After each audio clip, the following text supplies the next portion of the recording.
時光機。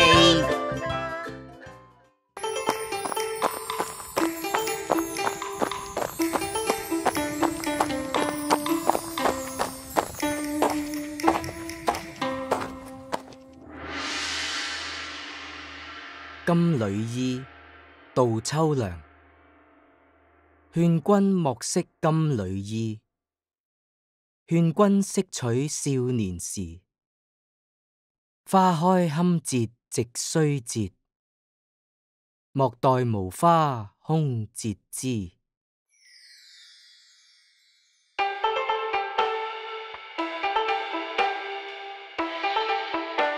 杜秋良。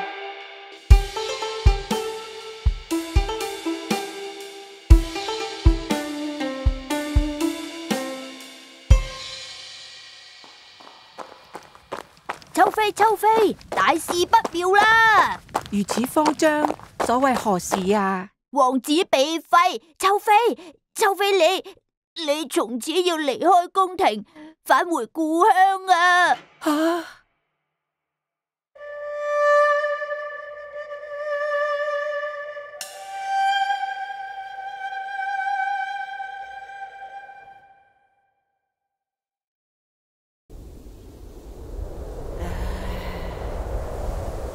勸君莫惜金縷衣，勸君惜取少年時。花開堪折直須折，莫待無花空折枝。好詩，好詩。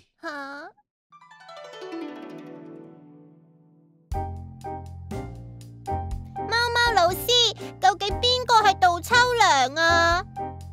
杜秋良係唐代人，佢嘅人生大起大落，就好似大海上航行嘅帆船一樣，遇過寧靜和平嘅大海，亦經歷過海上嘅驚濤駭浪，係個充滿故事嘅人啊！係點樣嘅故事啊？杜秋良出身低微。年輕時做過唐代宗室嘅妾侍，即係皇族嘅妾侍。後嚟入宮得到皇帝嘅寵愛，又做過王子嘅保姆。但係到最後王子被廢，結果佢又返故鄉，好似普通老百姓咁生活。杜秋良雖然享受過榮華富貴、人人羨慕嘅生活，但係到最後又窮又老，晚景淒涼。咁樣杜秋良同呢首詩有乜嘢關係啊？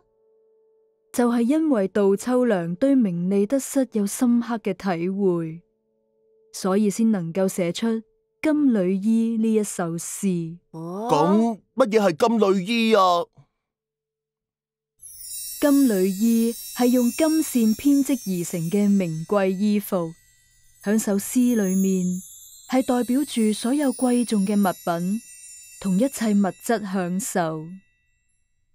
勸君莫惜金縷衣，勸君惜取少年時，係作者想奉勸每一位少年人，年輕時最應該珍惜嘅唔係好似金縷衣呢類貴重嘅物品，而係大家美好嘅年少時光。我唔想要金縷衣，不過想要智能手機。我想要名牌波鞋。我想要間大啲嘅房，放到好多我中意嘅毛公仔。No no no！ 你哋嘅想法太小朋友啦，最緊要有錢，用啲錢去投資，錢搵錢，賺多100倍、1000倍，有咁多錢就乜都買到啦。真係乜都買到？咁金錢買唔買到失去咗嘅時間呢？咁花開堪折直須折，莫待無花空折枝，係點解啊？作者係用花朵嚟比喻青春美好嘅時光。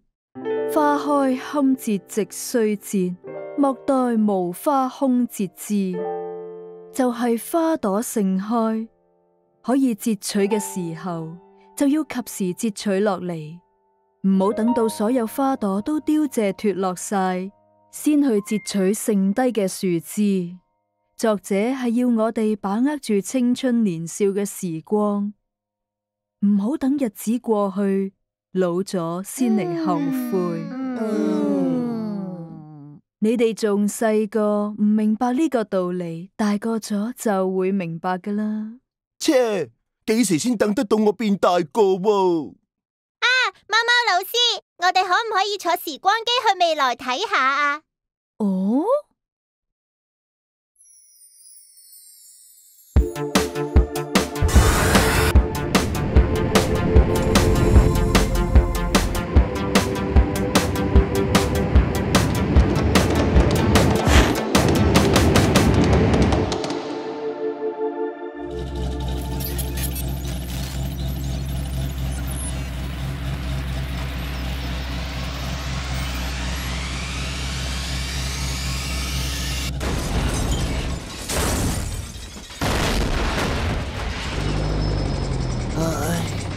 又失敗咗添。